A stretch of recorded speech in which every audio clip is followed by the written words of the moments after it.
రాజ్యసభకి ఆంధ్ర నుంచి 3, తెలంగాణ నుంచి 3 ఖాళీ అవుతాయి. ఈ దశలో తెలంగాణలో 2 కాంగ్రెస్కి, 1 టీఆర్ఎస్కి వచ్చేటటువంటి అవకాశం ఉందండి, బీఆర్ఎస్కి.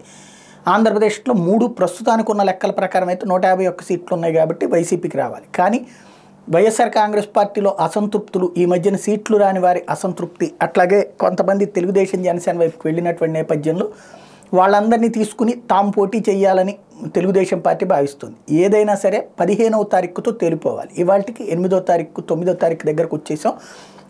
ఇంకొక 6 రోజుల్లోపు డెసిషన్ తీసుకోవాలి. ఎందుకంటే నామినేషన్లకు సంబంధించినటువంటిది లాస్ట్ రోజు వచ్చేటప్పటికి 15వ తారీఖు ఇది నామినేషన్ల స్వీకరణకి చివరి తేదీ. వాస్తవంగా తెలుగుదేశం పార్టీ నిన్ననే అసెంబ్లీ సమావేశాలు పూర్తయిన నేపథ్యంలో పార్టీ కార్యాలయానికి వచ్చిన ఎమ్మెల్యేల చేతన రాజ్యసభ నామినేషన్ల మీదన సంతకాలు పెడుతుంది. ఎందుకంటే ఒక ఎమ్మెల్యేలు సంతకం పెట్టాలి, టీడీపీ తరపున ఎమ్మెల్యేలందరూ కూడా వాళ్ళ సంతకాలతో పోటీకి పెడితే ఆ తర్వాత ఎన్నికల్లో ఉంటే అప్పుడు అసంతృప్త వాదులకు సంబంధించినటువంటిది అంటే సీట్లు ఎవరికైనా టికెట్ కన్ఫామ్ చేయడమా లేదా అన్నటువంటిది తేలాల్సి ఉంది. సీఎం రమేష్ రాజ్యసభకు అంటున్నారు కానీ ఇప్పుడు చెయ్యడు. ఎట్లాగా ఆయన అసెంబ్లీ పార్లమెంట్కి వెళ్ళడానికి ప్రిపేర్ అవుతారు కాబట్టి ఏం జరుగుతుందో చూడాలి.